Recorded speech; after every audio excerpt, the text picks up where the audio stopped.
Joignez-vous à la discussion. Appelez ou textez le 187 Cube Radio 1877-827-2346. On voyait que les Américains devaient marcher sur leur fierté et leurs principes. Une liberté de penser. Mais il le fait d'une façon particulièrement grossière et maladroite. Une force internationale. Et même, on va plus loin. Luc La Liberté. Et as-tu vu la une du Time Magazine, Luc? Quand même, on a beurré épais, là, hein? On met la photo de Trump puis on dit, coudonc, qu'est-ce que vous voulez? Il a réussi.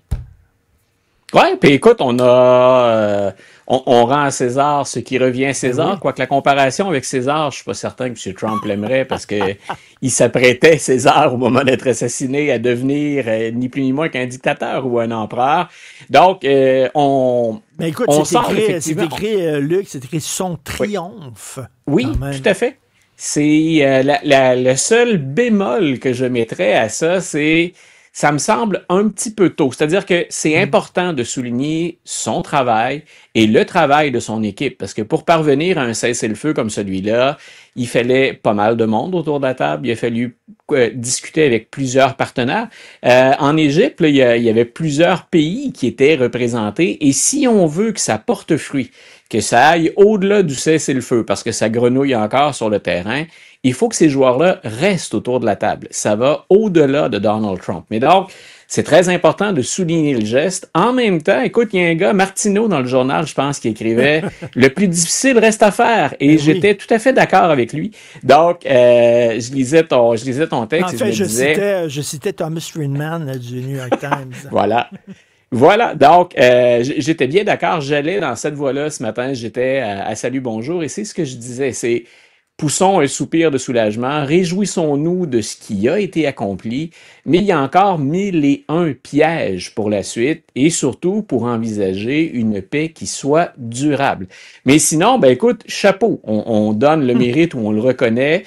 Il est probablement sorti des sentiers battus, Donald Trump, pour parvenir à ça. Ça veut dire qu'il a exercé, j'ai hâte de voir s'il va le faire en passant avec Vladimir Poutine pour l'Ukraine, parce qu'il rencontre Vladimir Zelensky vendredi, mais ça veut dire qu'il a été capable aussi de calmer le jeu auprès de Netanyahou. Au sein de son propre gouvernement, Benjamin Netanyahou a ce groupe d'extrémistes ou de plus radicaux, appelons-les comme ça, qui, eux, sont en désaccord avec cette entente-là, avec ce plan-là auquel adhérait le président Trump. Donc, ça veut dire que pour une fois, Benjamin Netanyahou l'a écouté et Trump a exercé des pressions. De l'autre côté, est-ce que le Hamas va déposer les armes? Est-ce qu'on est prêt à ça? J'ai pas beaucoup de confiance. Donc, que va-t-on faire? Est-ce que les pays arabes ou arabo-musulmans qui, eux, tentent de faire entendre raison au Hamas, est-ce qu'eux aussi, autour de la table, vont continuer à exercer des pressions? Parce que le Hamas a beau être très affaibli, il est toujours là, présent. Donc, c'est la raison pour laquelle, écoute, je pourrais continuer comme ça pendant plusieurs minutes, mais il y a beaucoup, beaucoup de pièges. Mais on pousse tous un soupir ou un souffle de soulagement. Il y a de l'aide internationale, il y a des gens qui ont recommencé à se déplacer sur le territoire, puis il y avait ces scènes dont on ne pouvait se réjouir de ces gens qui reviennent en Israël après avoir été détenus pendant beaucoup trop longtemps. Mais écoute, là, il y a des dépêches de l'agence France-Presse qui disent que le Hamas est revenu à Gaza, puis ils ont fait une sorte d'épuration. Là. Ils auraient même diffusé des vidéos où on voit 8 hommes, entre autres, se faire exécuter de façon sauvage par le Hamas sous prétexte qu'ils avaient collaboré avec l'ennemi, c'est-à-dire Israël. Voilà, on a d'autres factions sur le terrain. C'est là où on disait un des pièges ou une des difficultés avant qu'on puisse véritablement parler d'une paix. C'est là où je trouvais que M. Trump, hier, il se réjouissait, probablement emporté dans un vent d'optimisme. Mais avant de parler de paix, il va falloir regarder qui éventuellement va se retrouver à gérer cette région-là. Puis ce que le Hamas a fait, c'est ni plus ni moins que lutter contre une autre faction. Donc, on est encore loin de la paix sur le territoire, au sein même de factions rivales. Et là, on ne parle plus d'Israël, on parle de factions rivales pour Gaza ou encore pour la Palestine. Écoute, en 2006, il y avait une guerre entre le Fatah et le Hamas pour savoir qui allait diriger Gaza. Écoute, on dirait que c'est comme, je sais pas, des clans mafieux qui se font la guerre entre eux. C'est très difficile. C'est la raison pour laquelle je disais, par exemple, Mahmoud Abbas a été approché par les Américains et par Donald Trump. On parle de l'autorité palestinienne. Est-ce qu'on est prêt à voir ça revenir sur le terrain ou pendant combien de temps va-t-on gérer ça, entre guillemets, de l'extérieur avant de retourner le pouvoir entre les mains des Palestiniens eux-mêmes?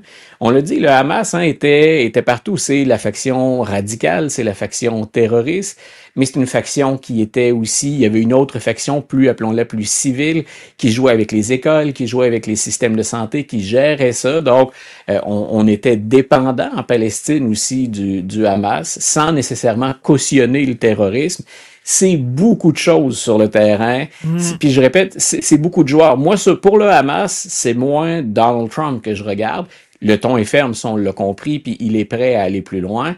C'est des pays comme le Qatar, par exemple, qui ont accepté de jouer le jeu, qui étaient assis autour de la table pour négocier. Si on veut aller vers la paix, et si on veut, comme on le souhaitait avec les accords d'Abraham, normaliser les liens entre Israël et la région, ce qui serait souhaitable, ben, je répète, ça va au-delà de Donald Trump. Donc, il y a encore beaucoup de joueurs dont on a besoin qui ne doivent pas baisser les bras.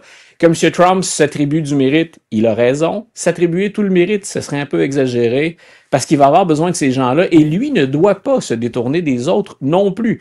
M. Trump, souvent, il a un petit déficit d'attention, hein, il se concentre pas sur un dossier très, très longtemps.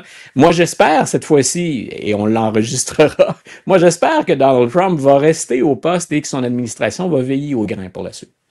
Écoute, rapidement, Alex Jones qui minimisait la fameuse tuerie de Sandy Hook, là, qui disait même que c'était pas arrivé. Donc, il a perdu son appel devant la Cour suprême et sa sentence de payer 1,4 milliard est maintenue. Je te pose la question, quel individu, quel citoyen peut payer 1,4 milliard? Moi, j'ai lu que sa fortune est estimée à 9 millions de dollars. Comment il va pouvoir payer 1,4 milliard de dollars? Il avait déjà déclaré faillite et ses avocats l'ont bien dit d'ailleurs dans ce recours devant la Cour suprême que jamais il n'envisageait avoir l'argent nécessaire pour rembourser les familles. Cette sentence-là, elle se voulait surtout symbolique. Tu l'as dit, combien de personnes pourraient payer 1,4 milliard de dollars? Mais je pense que ça soulignait l'odieux de ce qu'a fait Alex Jones. Et je me souviens que les premières menaces que moi j'ai reçues, et ça fait longtemps, hein, c'est déjà 2012 dans les médias, c'est des gens qui disaient, vous savez, c'est des acteurs, les enfants qui ont été tués. Là, ça ne s'est pas produit pour vrai. Et ce qu'on m'envoyait comme preuve, c'était InfoWars et c'était Alex Jones.